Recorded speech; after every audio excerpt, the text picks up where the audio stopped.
acest lucru înseamnă idolatrie. Atunci când partenerul de viață devine obiectul închinării mele, atunci când motivația închinării mele devine altceva decât Dumnezeu, atunci acel lucru înseamnă idolatrie. Noi nu avem un Dumnezeu care este departe de noi, care este greu accesibil, pe care să-L putem accesa, dacă pot să spun așa, în anumite perioade din viață sau în anumite zile din săptămână, ci prin Domnul Iisus Hristos, prin sacrificiul Său, noi avem acces liber la Dumnezeu. Avem un Dumnezeu care este aproape de noi, este în noi prin Duhul Său cel Sfânt. De aceea, noi nu ar trebui să separăm viața de familie, căsătoria, relația cu partenerul nostru de viață de Dumnezeu. Eu nu sunt de acord cu expresia care spune că Dumnezeu ar trebui să fie pe primul loc în viața ta.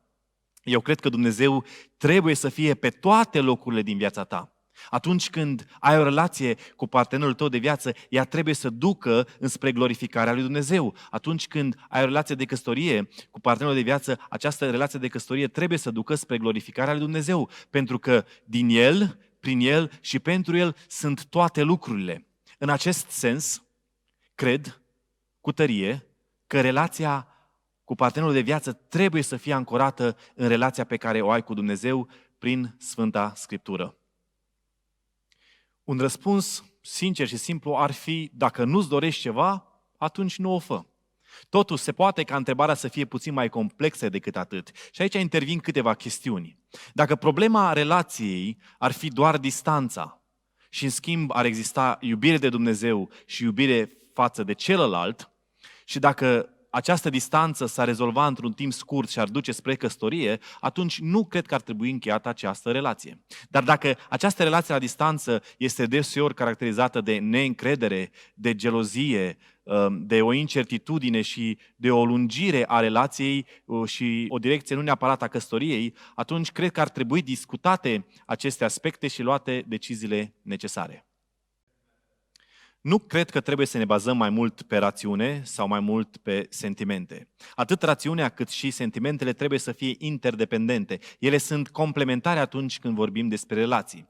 Imaginați-vă un băiat care își face o listă cu 5 criterii pe care le cere de la o fată și merge la prima întâlnire cu fata respectivă. Iar seara o sună și spune: draga mea, vreau să spun că trebuie să ne despărțim aici pentru că tu nu te potrivești criteriilor mele.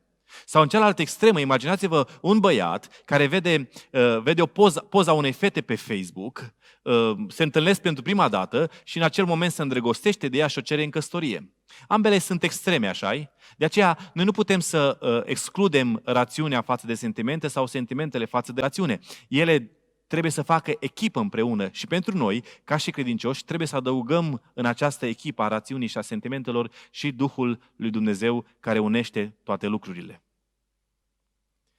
Aș spune că nu doar că este greșit față de cealaltă persoană, dar este și un păcat comis împotriva lui Dumnezeu.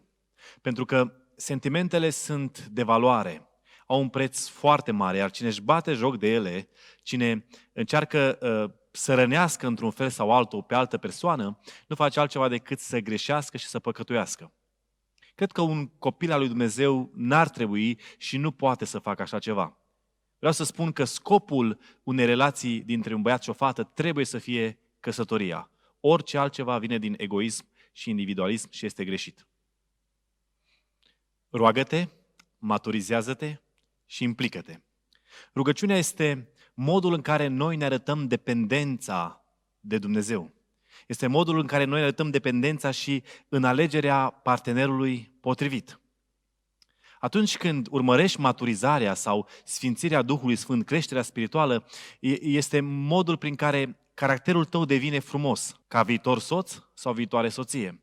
Iar atunci când te implici în diferite slujiri și lucrări pe care Dumnezeu ți le oferă, la care Dumnezeu te cheamă, nu faci altceva decât să vestești Evanghelia sa, să-L vestești pe Dumnezeu și astfel, prin acest mod, devii vizibil sau vizibilă. Iar Dumnezeu, în providența sa, va face ca rugăciunile celor doi să fie ascultate și ei doi se vor întâlni și vor întemeia o relație și mai departe o familie. Deci, roagă-te, maturizează-te și implică-te.